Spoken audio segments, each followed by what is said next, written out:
Okay, let's get started. You know, kind of like the vibe. Like everyone seems like, chatty today. I like it. So a couple of things before we get started. Your mid-semester grades, your mid-semester project updates. I published the feedback just earlier this afternoon, so you should have that. Everyone's like on a great track, so I'm super stoked about that. Yeah, overall the feedback would be like just a little bit more like for the final. I added some specific feedback for people like to address your like concerns or your potential blockers. Overall, I like to see like more detailed and documented architectural diagrams, right? You can include things like the VPCs that you're going to put your resources into. You can include, what specific kind of database or protocols that you're going to be communicating over from a database to a service or whatever it is. Things like that, just kind of being a little bit more granular because then and detailed because that'll inform a lot of the development work that you have to do. So it's kind of a nice place to start. So yeah, that looks good. And yeah, there's a lot of diversity in like the different business problems or goals or objectives and models, which is cool to see. So I think like in the presentations, people will have you'll get to learn a lot from each other, which is exciting. And speaking of the presentations, those are going to be the last two class periods. So December 5th and December 10th, I think, are the presentations. And there's four groups. So each group, you're going to have as much time as you want, basically.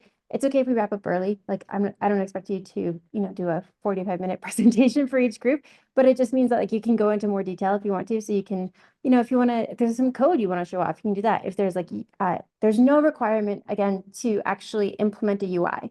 That is not a requirement. This isn't like like a UI UX class, right? But if you do implement a UI, that's awesome. This is just like not required. But yeah, if you wanted to show code, if you wanted to get into like more details, or if you wanted to, publish a particular like module that you built, like I don't know, some ML flow plugin that you made, whatever it is, you'll have lots of time to explore that. So I think minimally 30-minute presentation, maximally 45 minutes. Does that sound good? You can really like dig into the details. So I think that'll be cool. What else? Project feedback. Oh yeah, next week is a short week, and on Tuesday we're going to be doing exam 3 review. And then that'll also be assignment 12. We'll do assignment 12 together in class. If you aren't in class on Tuesday, that's fine. I'll do the normal thing where I upload the recording, and then you can complete assignment 12 on your own. You have until December 3rd to complete assignment 12 because that's like your test prep. So just have it done before the exam is the deadline. That's all. Yeah, and then after that, we'll have our presentations. So it's weird that this is all wrapping up this semester. This felt like it went kind of fast. So yeah, this is our last new content, I guess, of the semester, is this lecture. So let's go ahead and dive in. Oh, any questions before we get started about deadlines, things like that? No. Oh yeah, and your quiz opens today at 5, and then that closes Sunday at midnight. And that's your last quiz. Ah. Y'all did a lot of quizzes. Oh my gosh, it was a lot. Okay, so this is lecture 23, and we're doing a little bit of a deeper dive into LLMOps. And we're also going to kind of circle back and get a little bit more into like Kubeflow, which is not LLM specific, but I just wanted to introduce it. A couple of different, key technologies there. So let's just recall from our last lecture, we talked about encoders and decoders and the different kinds of architectures. We have these decoder only architectures that are really popular. It's a lot of what our LLMs are based off of today. We have, encoder decoder. It's usually used for question answering, summarization, things like that. And then encoder only, which is usually just creating embeddings for you to use in downstream tasks. So just a quick refresher there. We talked a bit about fine-tuning language models and the different kinds of ways we can go about fine-tuning.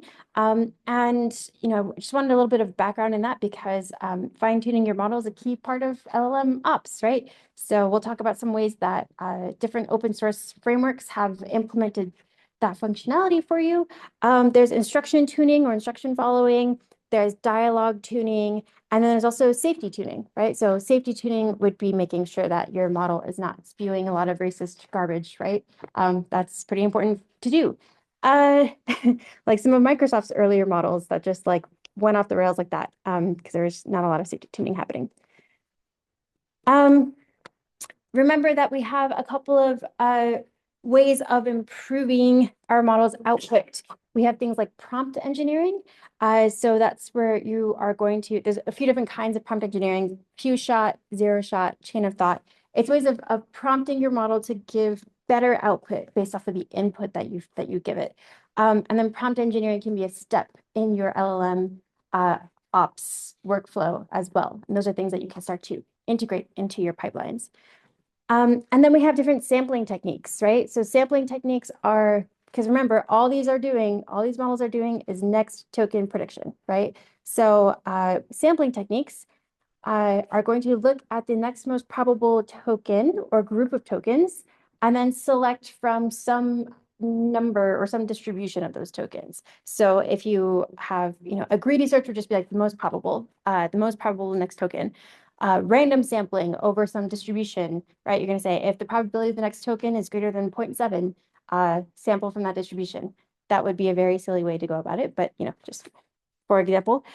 Temperature sampling, top K sampling, top P sampling, and best of N sampling. There are definitions for all of those in last lecture's slides. So just review those when you get a moment.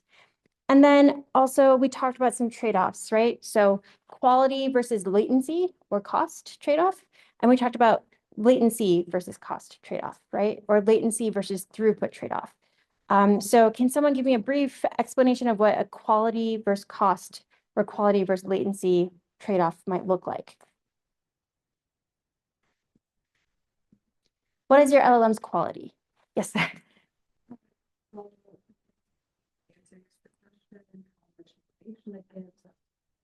Yeah, exactly. How well it performs, the information it gives, just the truthfulness, I guess, of the output, things like that. And then what's latency? Someone else, what's latency? Yes. Yes, how quickly it responds, right? Yeah. So latency is often an issue with cloud anything, right? It's one of our key concerns. And then what about cost? What would cost look like? What's cost in this context? Resources. Yes, resources, right, exactly. So we're looking at, if we want, because we can generate like better and better and better outputs theoretically, but that's going to come at there's going to be some trade-off, right? Either it's going to take a longer time to return that result, which is challenging in a multi-tenant environment, right? Because you have maybe many, many, many users all trying to get these, high quality results. Or you're going to use like so much compute resources for your model's output. Lots of memory, lots of CPU, because this is inference time. This is not training time. This is inference time, right? So then we have this latency versus cost trade-off, or latency versus throughput. Again, it's all different ways of balancing our compute resources, the actual thing that we're serving to our customers, and then how quickly we're serving it, right? So yeah, good, cheaper, fast. Yeah, that's totally the thing. Oh my gosh. All right. Yeah. So that's what we're looking at. Oh yeah, that joke is you can if yeah, if you can choose 2 out of the 3, right? Good, cheap, fast, right? So if you want something cheap, it's okay, what was it? Wait, if you want something cheap and fast, it's not gonna be good, right? If you want something good and cheap, it's not gonna be fast. Those kinds of things, right? Those are the trade-offs here.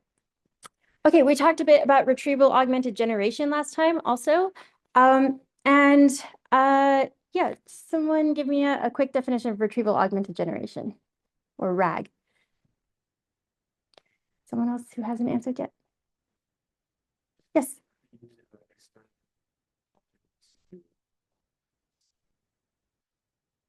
Yeah, you're using external documents, so meaning documents external to the pre-trained model to augment the model's output. Yeah, excellent. Very well done. And so generally what we do is we have those external documents available to our model. When we're talking about RAG, generally those documents are available to our model in some data store that's like within the context of our application. Because we can also do, we can do additional truly external data augmentation through tools, right? But that's generally not what we're talking about with RAG. RAG is like you have a database of, kind of pre-encoded data from your environment, and then your model can interact with that data source directly, as opposed to that living externally to your system. Yeah, so this all kind of brings us to this prompt expansion technique, wherein we're going to generate some answer like from those documents. So your model is going to go ahead and retrieve some relevant information from that data store. That could be done using semantic search. That could be done using business rules. It could just be business logic, like hard-coded control flow stuff. And then it's going to augment its original prompt with the data that it found from that data store, right? Cool. All right. And then we talked about models and agents, right? So the model is the actual 175 billion parameter blob thing that is living in your environment. And then the agent is a way of extending your model. So your agent, we're going to talk a lot about like agency in your environment, and different ways you can tune that and control that. But the agent is going to sort of extend the functionality of the pre-trained massive model that you're working with. Yeah, all these slides will be posted, so you don't need to copy them. I know it's a lot of stuff on one slide. So, okay, so let's pick up from where we left off. We didn't get all the way through our slides last time.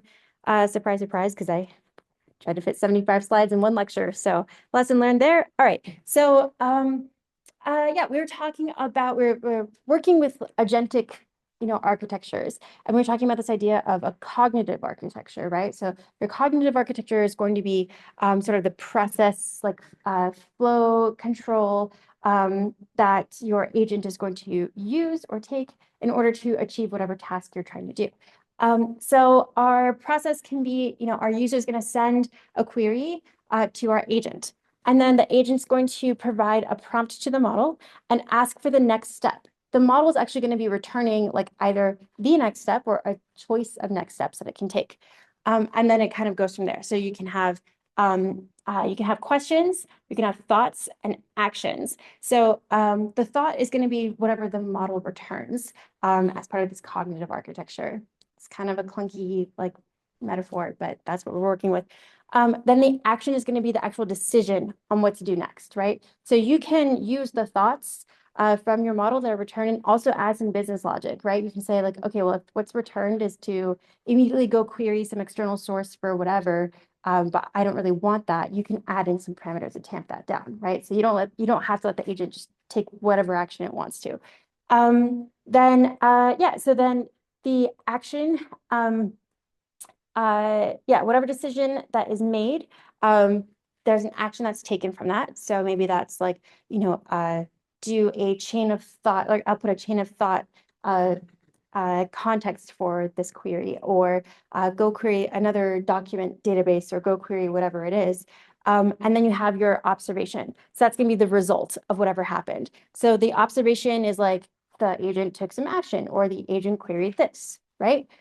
Because just like with all of the rest of our cloud architectures, having observations, having observability is super critically important with MLOps and with LLMOps. So, we want to be able to inspect at every step what action our agent is taking, or like what the thought was that the model returned, things like that, so that we have that human or that reinforcement learning from human feedback bit. We have that human in the loop bit, right? And then we only have a human in the loop if we have observability. So that's a really, really key step. And then our final answer is going to be the final output served to the user ultimately. Okay, so next up we have extensions. So I think so far we talked about, we didn't talk about extensions last time, did we? No, I don't think we did. Okay, so far we've talked about tools, we've talked about agents, we talked about models, right?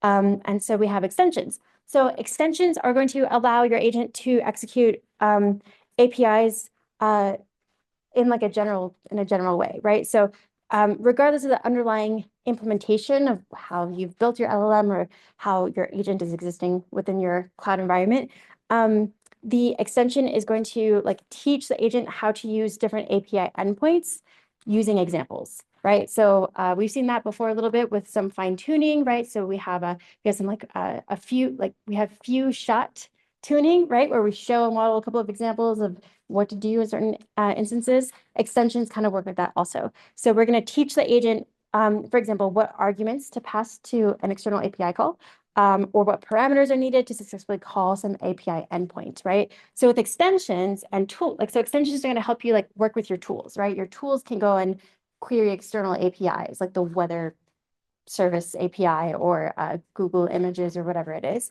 And then your extension is going to help teach your tool or teach your agent like what data actually needs to be sent to that API. Because you can't just send arbitrary information to an API endpoint. They're always expecting a certain set of data in a certain format, right? So your extension is going to help you do that. So for example, with the Google Flights API, we can have a tool that goes ahead and queries the Google Flights API, and then your extension is going to teach your tool, okay, the get flights method for that Google Flights API can be used to get the latest whatever flight. And then when the user wants to search for flights, call get flights. And then the input args for get flights are argument 1, argument 2, argument 3, right? Maybe like from airport to airport, date, preferred travel time, things like that, right? All right, so yeah, so the agent is going to use the model and those examples at runtime to decide which extension, if any, would be suitable for solving that user's query, right? So you can have some built-in example types, and those would allow your agent to sort of dynamically select the most appropriate extension for the task. So you can have a bunch of different tools, a bunch of different extensions, and then your model is actually going to help output like which step do we take next, right? So we can have, maybe like our maps extension, weather extension, and so your model is going to help you, or your agent is going to help determine which endpoint is the most appropriate to call. Make sense? All right, cool. All right, then we have functions. So functions are these like little self-contained modules. They are going to accomplish a particular task, and they are actually going to be run client side. So everything we've talked about so far has been server side, right? This is all sort of under the hood.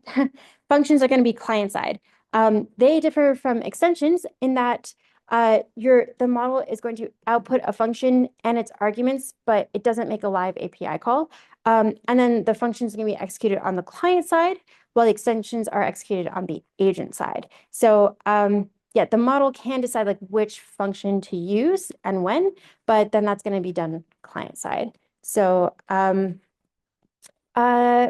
reason why, or some reasons why you might choose functions instead of extensions, if the API call has to be made at a different layer than the application stack, then this is sort of like outside the agent architecture. For example, if you have to have some additional like security or authentication for a certain API and you still need to make a call, right? Hopefully, the majority of the APIs that we're using have some authentication on them. Then that way you're going to have the function call the API. It's going to live outside of your model's environment, because you also don't want to serve your model like, here's my API token, and why don't we want to have our like authentication tokens, for example, available for our agent to see in some way? Why might that be a problem?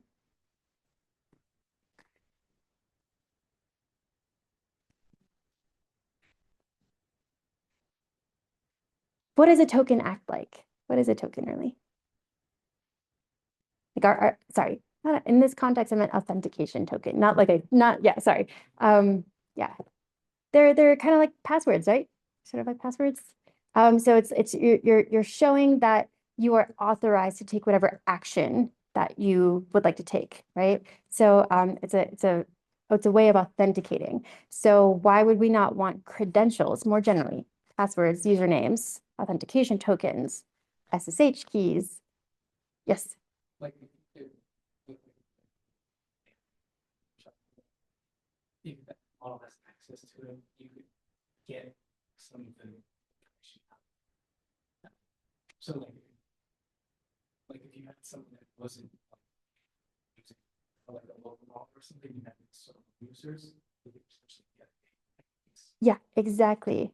Exactly that. So if your model can access a password in plain text or, usernames or authentication tokens or whatever it is, like a .pem file, whatever it might be, there is a chance that then that could be outputted to an external user, right? And yeah, if you haven't played with Gandalf AI, like it's fun. You can make Gandalf, spill its guts, like, hey, what is your architecture? Like, oh, which serverless functionality do you use or whatever. And that's one of the key threats behind LLMs. You know, um, we've seen not just threat models, but real world exploits where through prompt engineering, users are able to get the agent to tell the user its underlying stack in full, right? And yeah, so that's not great. It's one thing to know the underlying stack and, if they have like proper like security controls and stuff in place, then that's cool. But you've just told someone your entire, threat surface. You've just told them, hey, here's everywhere that you could potentially attack me. Ta-da. Yes. So we want to, if we need to do some kind of authentication outside of our model, we want to use a function. And we don't want that stuff uh, internal to the model. Yes. With something like memory, that in somewhere you put tree replication later, is that? Um, Memory. So well, memory is did we discuss memory last time? Briefly, right? Like short memory versus long memory. Did we talk about that? Or no? I don't think we did. Um, so memory is okay, so you're asking if Like not like context memory or something. Just like oh like ChatGPT has right now, where it's just like a yeah. text file to Mhm, like here are things about this user, mhm. and then it'll just pull from this, like is that what Probably not. That's a little bit more of like RAG, I think, it's just like super contextual to the user, right? But that's data that you're trusting uh ChatGPT with when you authenticate, when you log in, then that's like available to you. This would be more like a function could be okay, I had this output from this model and I want to authenticate to my Google Drive because I want the model to write everything to my Google Drive, like to a document in my Google Drive, right? So Gemini is starting to integrate a lot of those like workspace services into their model or into the functionality there. So a function would be like, okay, great, go authenticate to Google Drive with these credentials, right? Or, generate an access token, something like that, right? So that's going to live outside of the model. Then it'll return the thing, write the thing, push it out. Make sense? Yeah. Okay, cool. Um, let's see. Data stores. We've talked about data stores a good amount. So these are going to allow your model to have like more dynamic, up-to-date information. Ensure response is going to remain grounded in factual context, right? So data stores are really critical for RAG. And they're generally vector databases these days, if we're talking about in this context, right? They don't necessarily have to be vector databases, but usually they are.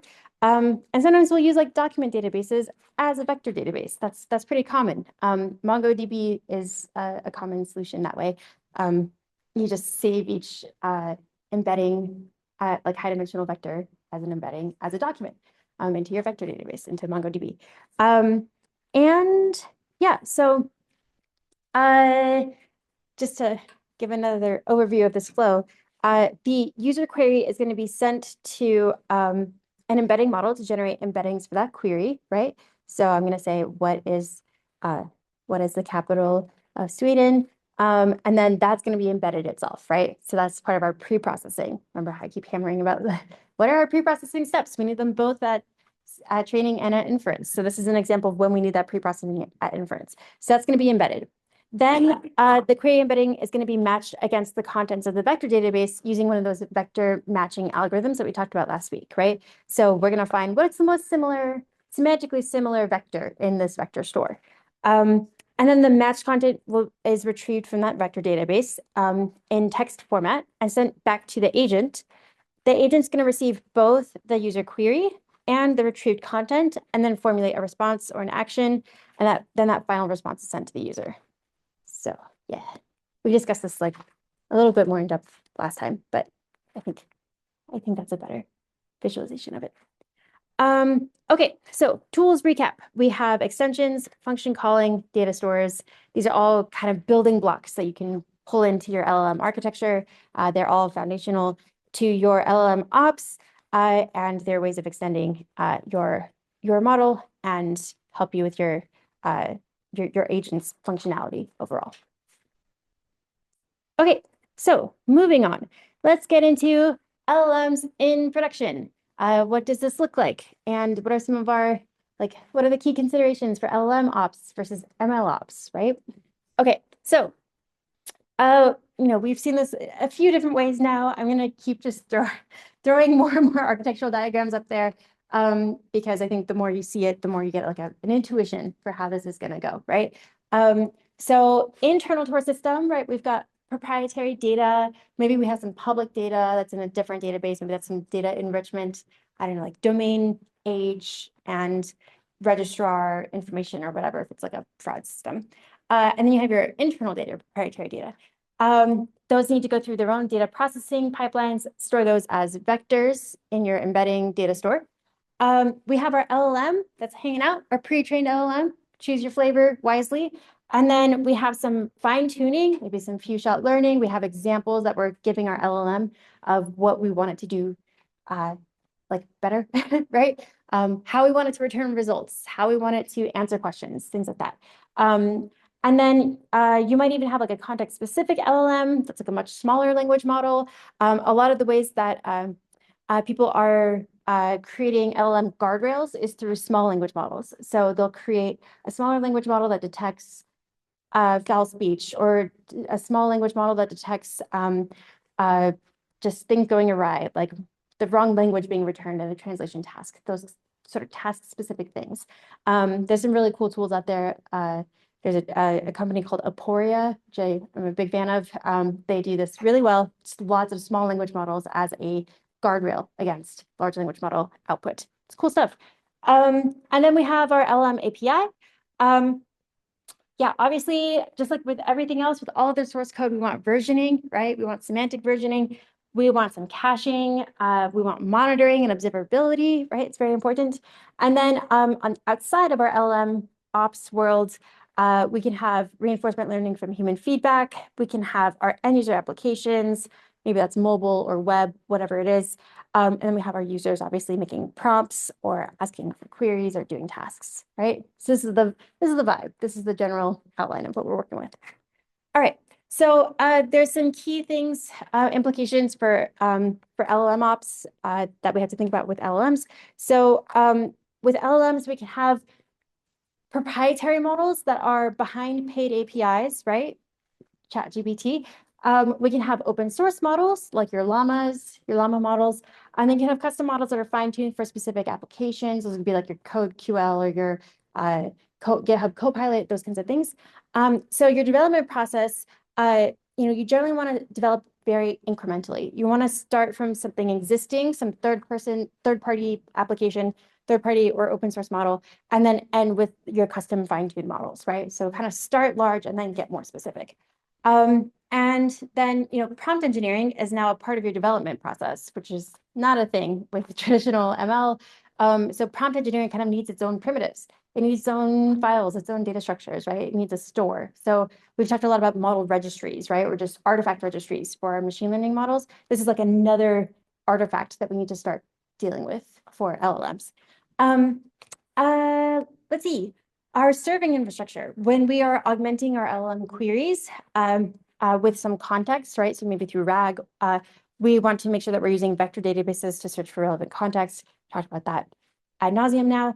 And your LLMs can range from, 2 gigs to hundreds of gigs of like disk space, right? So our serving infrastructure is going to, have to scale accordingly. Serving infrastructure can be, there's different ways of optimizing it, like we talked about last time. You generally want like a very high memory, like high throughput or bandwidth machine. You maybe want a lot of really bulky CPU behind it. And then we'll talk a little bit at the end of the lecture about your serving infrastructure options, because there's a lot of different like open source tools you can use to actually serve your inferencing endpoint. And that can be through things like Kserve, if you want to serve your LLM inference endpoint on Kubernetes, all these different things. And then we talked about cost performance trade-offs. So evaluation is really difficult. So we have to have this human feedback in the loop bit of our LLM process. Okay, so all that said, like how pervasive are LLMs in production today, right? Like how many organizations are actually using them or trying to use them? How much do we really have to worry about this? And you know, maybe maybe not the most right now, but I think like having a firm grounding in it is only going to help because I think in the next couple of years we're going to keep pushing these out into production, whether or not they actually provide the value that we think they do. So most only a tiny bit more than 50% of the companies that were surveyed by LangChain had LLMs, had agents in production. So the agent, again, kind of separate from LLMs. The LLM is just like the model itself. The agent is like this series of interoperable bits and pieces that help your LLM do something useful. And then people are companies that are currently developing an agent with plans to put it into production. Almost 80% of companies are developing agents actively. So it's pretty cool. Then as far as what tasks are agents best suited to perform today, most people have said research and summarization. It's a really big one. Personal assistance or productivity tasks. All the way down, we have, data enrichment or transformation, interactive gameplay, and then other. So it's a lot of what customer service, a little bit of code generation. Not everyone, only 35% said that code generation is the best suited for LLMs, which I think is interesting. And then what kind of tool permissions does your agent have? So the majority of them have read and write / delete with human approval.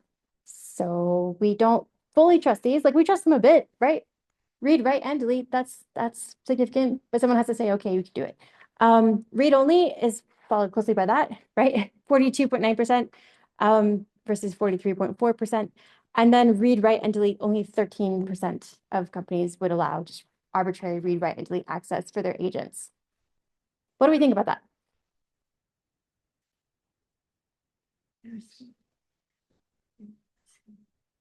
What's very risky?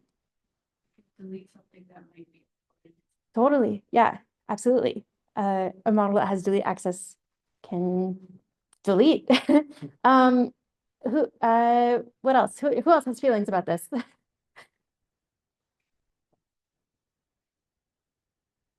How do we feel about the human approval piece? Feel good? Yeah. Basically automation. So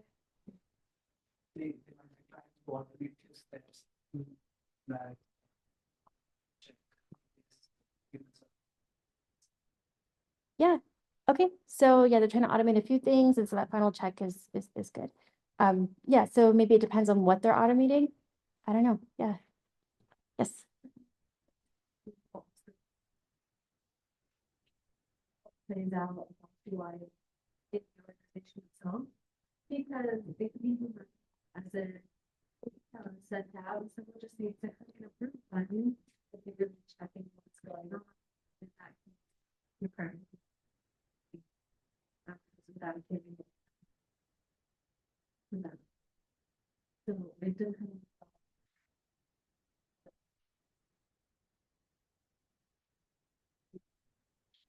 Yeah, I love that answer. It depends on how the humans are interacting with the outputs and like what they're, yeah, and what they're seeing. Um, and then also like how, is this their entire job function, right? Like this sounds painful. That sounds like a really painful job, doesn't it? Like you're just approving or denying like the outputs of some agent that some tech bro was like, hey, this is gonna be really cool. It's gonna fix all of our problems. And then now you're clicking buttons. You might not have a lot of incentive to care. And honestly, like I wouldn't blame you. That sounds like a terrible job. So I think it just depends on, and that gets us, yeah, there's a great point. Gets us a little bit closer to something called like human-centered AI design, right? We can have human feedback in the loop. Is that quality feedback? Is that really all the checks that we need? I mean, maybe it is, right? We let humans make other kinds of decisions. We generally have a little bit more context while we're working with it, right? But I can push code to production. why not just approve something that's pushing code to production? Gets kind of interesting, right? It's like it's not super like it's not quite black and white. Any other feelings here? Yes. Like, especially if you, like, if you had a bad day or something, what to cause. I feel like they system feature say like delete all of the systems. And you actually say, oh, I can. Yeah, totally. Absolutely. Read, write, and delete. That, yeah, that is not a popular option for the reasons that you just listed. I have no notes. Yeah. Yes. The agent's best agent. Agent's communication should be two separate things because of the allocating specifically hallucinating because enough safer lawyer is very creating which has for researching historical cases where created system. Mhm. So like those together. It seems odd to me that research and summarization is above productivity tasks because models have less risk with in hallucination. It also seems odd to me that those two.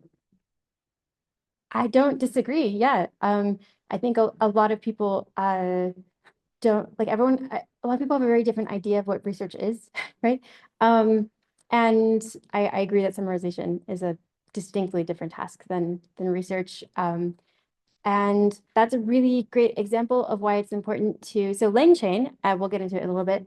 LangChain is open source. This is open source software. Obviously, they have enterprise offerings, they have their consumer offerings and stuff like that.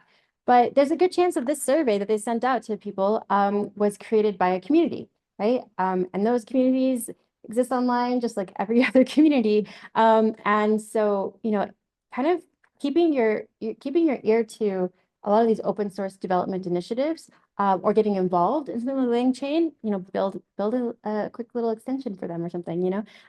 There's ways of getting involved, not just from the code point of view, but then also from user feedback. It's also from surveys, it's also from like landscape stuff, right? So that's a great opportunity to bring that perspective to that community because I wonder if they had separated those out, what this would look like, right? Would research be all the way down here? I mean, I think so, right? But now we have this idea of, oh, research and summarization. That's just, oh, okay, cool. Yeah. LLMs can do research for us, right? Yes. And it might be something, well, there is data transformation, but it might be something like, oh, ask this agent to do research on. Yeah. Or it might be, it wouldn't be necessarily research to some people, but it might be like product research. Yeah, totally. Yeah, absolutely. Cool. Good discussion. Okay, so agents in production, what kinds of controls do you have in place for your agents? Tracing and observability is top. Yay, that's encouraging. Guardrails, you know, like small language models, or there's other kinds of guardrails. NVIDIA actually has a set of guardrails called NEMO. There's offline evaluation and online evaluation, and then other, like, these are our options right now. I think they're not very specific, are they? Right? Like, I think we're still figuring things out as we go. And then what is your biggest limitation of putting more agents in production? Performance quality is top of the list there. A distant second is cost, and then safety concerns. Interesting. Safety third. Amazing. I don't know. What do we think about that? Yes. Say safety, is that like cybersecurity or another system vulnerability in terms of like what do they mean safety concerns? It's such a broad. Yeah, that's a good point. So usually in these contexts, the language is settled in a certain way. So safety usually means like the safety of the output. Is it biased? Is it racist? Is it foul language? Is it whatever? Does it leak corporate secrets, that sort of thing? Whereas the security of AI systems is generally described as like secure AI. Yeah. Yes. Some safety concerns that we wrapped up in performance policy hallucinations. Mhm. Do you consider those quality or do you consider them safety, especially with code? If it's, you're generating code, but the code that you're generating has a vulnerability in it. Mhm. Is that a safety concern? Is it a hallucination? Is it what is it? Yeah, totally. Fair point. Generally, people think about those like hallucinations as just quality and not safety, which that's just where the language settled so far.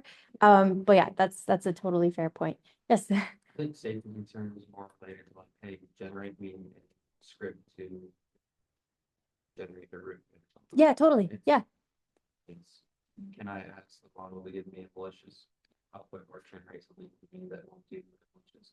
Yeah. And successfully, I'm be able to get my malicious intent out of it. Mhm. Yeah. That's So the yeah, with model alignment, it's safety.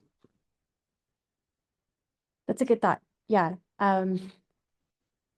Yeah. Are we enabling a new generation of script kiddies? Or, yeah, totally. Any other thoughts on this one?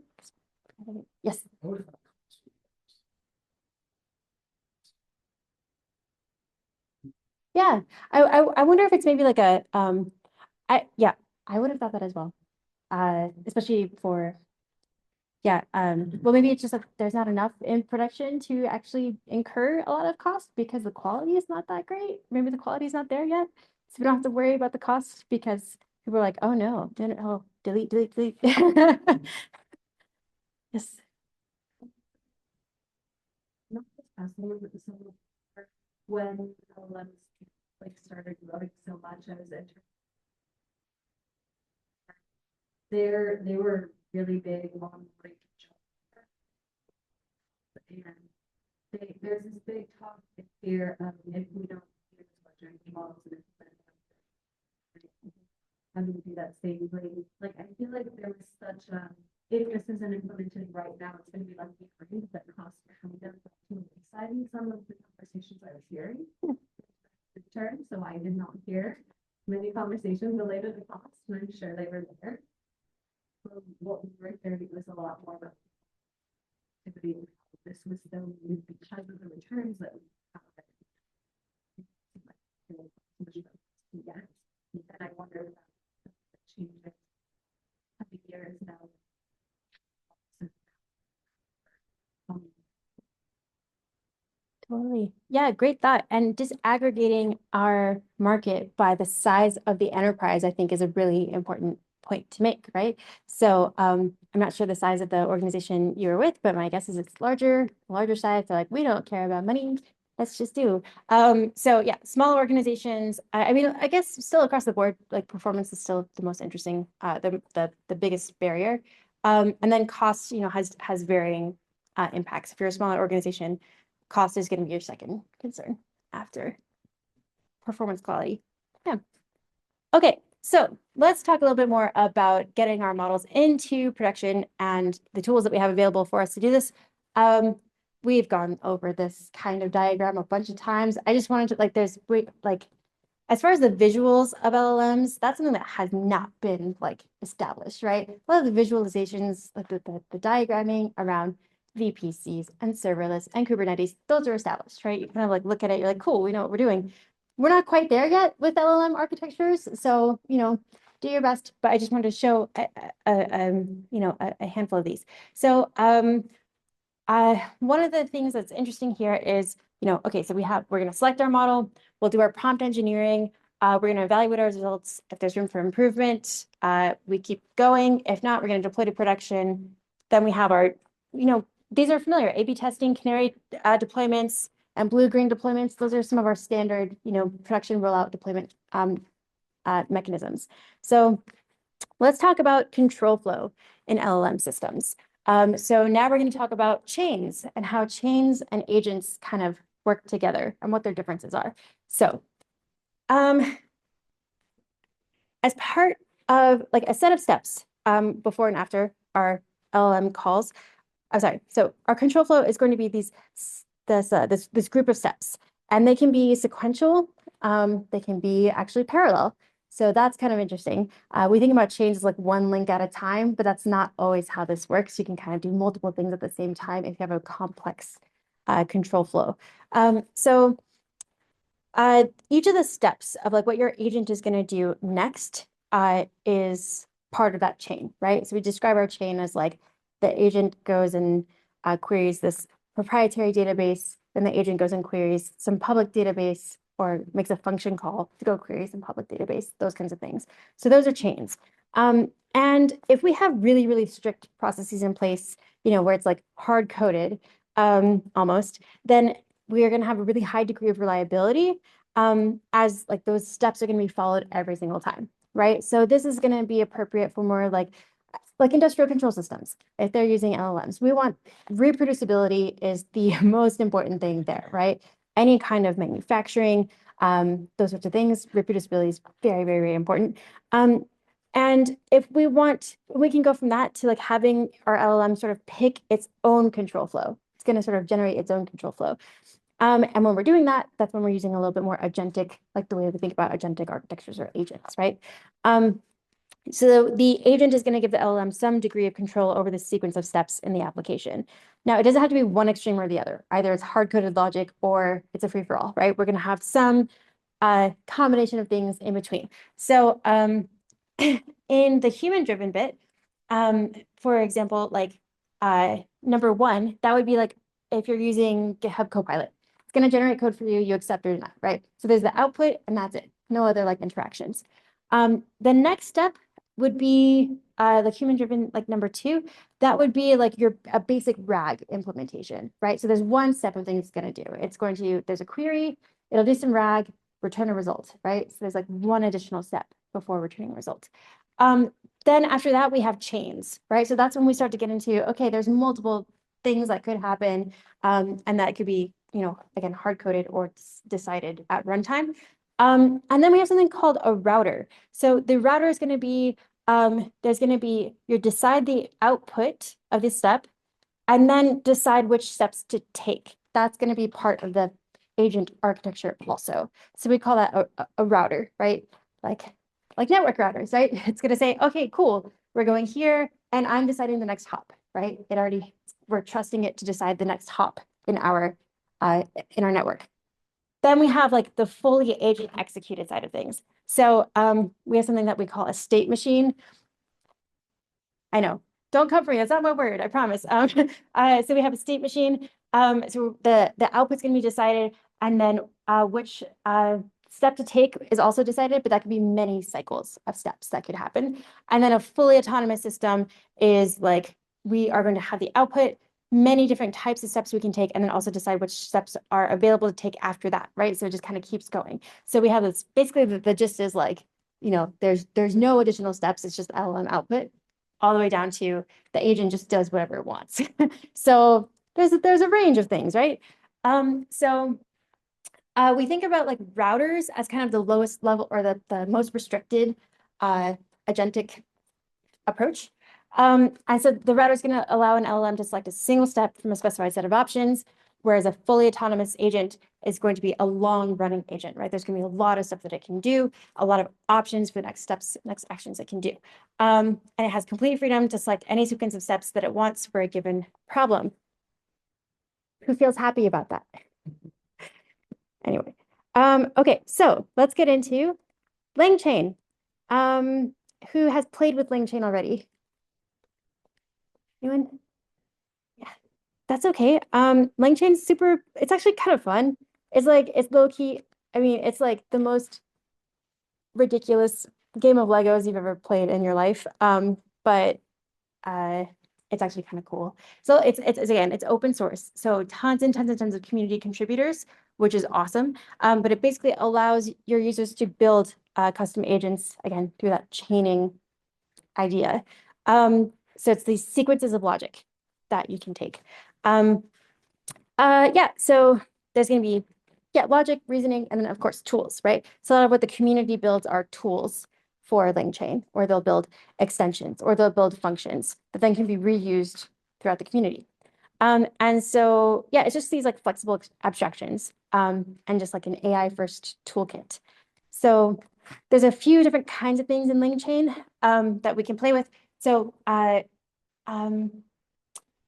LangChain library itself is going to contain like logic, flow control, retrieval strategies, kind of these like these primitives of cognitive architecture, right? So it's going to have all of these like baseline tools you can play with. Not tools, because that means something specific here, but baseline classes you can play with. And then you have LangChain core. So those are going to be for different components and different ways of like composing them together. So, it's going to have core classes for like a chat model, right? Or for a vector store or for tools. Then there's all these integration packages. Those are going to be ways of using LangChain with specific third-party tooling, right? So you can use LangChain with OpenAI, you can use LangChain with Anthropic, right? So you can use third-party tooling and integrate that into your agentic architecture. And then there's LangChain community. So this is going to be third-party integrations that are maintained by the community, the same way that we do with infrastructure as code, right? We have every cloud service provider is going to write their own provider for Terraform or for OpenTF. It's kind of a similar thing with LangChain. So the community is going to start supporting already supports and will continue to support additional functionality that you can pull into your LangChain. So you're going to have your LLM interface. That's where you can query LLMs from your code. There's prompt templates that you can add as primitives into your LangChain environment. Agents, of course, retrieval modules. So you don't have to be the one to think about every kind of, you don't have to implement any of your semantic similarity matching or retrieval or vector similarity search retrieval processes yourself. You can use that through LangChain, or your database might actually support that natively, which is cool. And then it has support for memory. So both simple memory and then also complex memory. So simple memory is going to be that short-term memory, maybe a couple of turns back and forth, right? And then complex memory is going to be your long-term memory, something a little bit more akin to the OpenAI model of here's this user with all of their stuff. And then callbacks, webhooks, things like that. So you don't have to pull in additional libraries if you don't want to. And then there's another bit about LangChain that's cool. It's called LangGraph.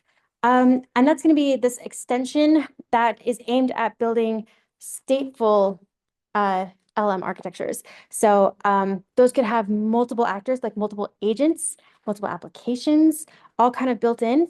And then what you're going to do is you're going to model your actions as model each of the steps as edges and nodes in a graph. So there's actually a visual UI for that. So you don't have to do everything yourself, which is cool. But the whole idea behind LangGraph is that it's going to help preserve higher reliability as agents are given more control over an application. This is our current thinking of how to bridge that gap. LangGraph principles are, the developer is going to express the flow of the application as a set of nodes and edges. Actually, let me just, there's a specific IDE that you can use for LangGraph. It's going to help you build that. You can also do this in a notebook as well in the Jupyter, it has to be Jupyter Lab, but you can do that in a Jupyter Lab interface. There's persistence, so you can persist your graph state using short-term or long-term memory. It has this human in the loop step, and there's also support for streaming. So you can expose state to the user and the developer over the course of agent execution. So that gives you the additional real-time visibility into what actions are currently being taken, as opposed to report after the fact, after the agent completes its work, right? So you can see in real time what's happening. So that's kind of nice. Yeah, so it's event driven, right? Which is cool. And again, this is what that looks like. You don't have to configure it in code. You can use a GUI, which honestly, cool, go for it. I'm usually not the biggest fan of low code solutions, but for something like this, I'm okay, yeah, no, this sounds it could be so error prone, might as well, right? All right, so we have a little bit more time now. Let's talk about inferencing. Let me pause before I move on. Any questions about this last bit around, these tools that we've looked at so far? Yeah, obviously we're not going to be experts in LangChain by the end of this class, but the idea is to just have a little bit of a little bit of an idea of what it is. So when you go read documentation later, you have, a little bit of a foundation in it. Okay, so let's talk about inferencing. We talked about some of the goals when we were optimizing our inference endpoint, right? And some of the trade-offs that we make at inference time. There are so many tools that are going to help you with your inferencing.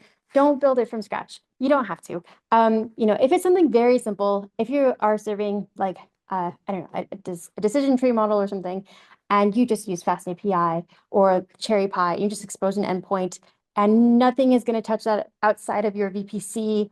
Fine, that's great. Like you build it from scratch, that's awesome. Otherwise, there are so many tools out there, especially for LLM inferencing, that are going to help you scale this. They're going to help you, just take care of the auditing that you need to do, take care of all the logging. How many steps did your agent take? What were those steps? Can we centralize that in one place for observability? And a lot of these inference frameworks and libraries are going to help also with things like like tuning, right? So they're gonna help you record like how you tuned. Did you change temperature? Did you do prompt engineering through particular scripts? All of those things, you can have that all kind of centralized in one place. So inferencing is it's a big focus for a lot of like cloud native groups right now. Like how to serve your model at scale. So you see these around. Triton inference server is a really, really big one. Ray is another big one. If you see Ray around, that's just like helpful tooling for inferencing. There's a lot of other optimizations they make at a more like computer sciencey level, right? So memory optimizations, compute optimizations. If you need GPU at inference time, it'll help you do that. You can also do things like pool resources across GPUs if you need that. So lots of cool stuff. Just wanted to keep it high level there. So in addition to these like more like popular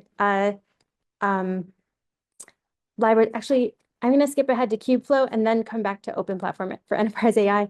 Okay, so let's talk about Kubeflow real fast. So Kubeflow is just like MLflow, which we're going to play with a lot, but Kubeflow is built natively for Kubernetes, right? So Kubeflow is this massive ecosystem of stuff, and tons of maintainers, tons of contributors, and there's these key parts of Kubeflow that help you run your machine learning model training, serving, inferencing, all of that kind of natively on Kubernetes, which is pretty cool. So there's some key components. There's pipelines, and those are supported by the community. Notebooks are directly integrated into Kubeflow, not just Jupyter, but RStudio. I mean, yeah, RStudio is the notebook, right? Yeah. And then VS Code interfaces as well. You can have, there's like UI dashboards that are like built into Kubeflow, so that's really nice. There's auto ML functionality for your grid search, parameter tuning, hyperparameter tuning, whatever you're doing. There's model training, so you can use distributed training using Kubeflow, which is really great. And then model serving. So for model serving, there's a tool called Kserve, and that's going to help you distribute your serving endpoint across a Kubernetes cluster. It's going to help you auto scale your inferencing endpoint. This is all open source, and you can deploy it anywhere that you run Kubernetes. So there's a lot of really helpful walkthroughs, like deploying Kubeflow on AWS, deploying Kubeflow on GCP, deploying Kubeflow on Azure, all of those things. So there's examples. Just go to the Kubeflow GitHub centralized repo, and you can find it. Then there's all these components and external add-ons, because of course there are. There's like a whole group of infrastructure like primitives that we use with Kubeflow. So there's like Istio for service mesh. You can do this locally. You do self-hosted, public cloud, whatever you'd like to do. And then it has some native support for different hardware. So if you want to run Kubeflow for distributed training, specifically on NVIDIA H100s or A100s, whatever it is, there's like kind of native support for that, which is amazing. I don't know if anyone's tried to train on like a A100 without a containerized environment that's already set for you, like that's already optimized. Yeah, awful, truly terrible. 0 out of 10, do not recommend. So yeah, Kubeflow is really great. And then you don't have to train on NVIDIA. You can do Intel, AMD, all the architectures. All right, so how does Kubeflow components fit into our ML lifecycle? We have, there's a Spark operator for your data processing. That's nice, just kind of plugs in. We have notebooks for your model development, Catlib for your, which is your auto ML piece, your hyperparameter tuning, model optimization. We have our training operator, which is going to help us do our training. And then we have serving through Kserve. So this whole bit, all these pipelines can be, kind of navigated through Kubeflow, which is really nice. And then we have model registries and our ML metadata. So it's kind of like soup to nuts. These external add-ons, technically Kserve is an external add-on. It's not a direct part of the Kubeflow community, but Kserve is really widely used. And it might as well, I don't know. My guess is it'll be adopted by Kubeflow at some point. There's probably just some like maintainer drama or something. I don't know. And then we have Feast, which is an open source feature store, super nice. And then Elira, which is a tool to reduce just like model development lifecycle complexities. So you can have it's a Jupyter Lab extension that you can just load in Jupyter Lab. By the way, if you're not using, who's using Jupyter Lab as opposed to Jupyter Notebooks? Like Jupyter Lab specifically? No? Y'all, you do not know what you're missing. I like my life improved dramatically when I started using Jupyter Lab. Like just use Jupyter Lab. It's a pip install Jupyter Lab. Use that to invoke it. You just run Jupyter Lab, Jupyter Space Lab.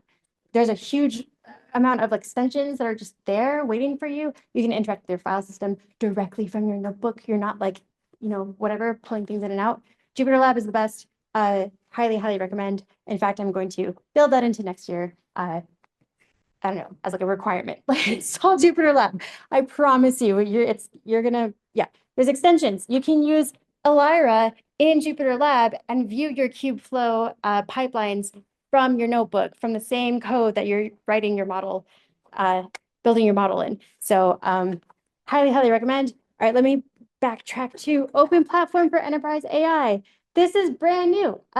It's called OPIA. I learned about this last week. At KubeCon. So OPIA is kind of like a bunch of people coming together and thinking about, can we standardize all of this, right? Like we've seen even from our diagrams, right? Like this, we're not really in a great place just yet, which makes sense because LLMs have only been really in production year and a half, right? Like it makes sense we're still ironing out all the kinks.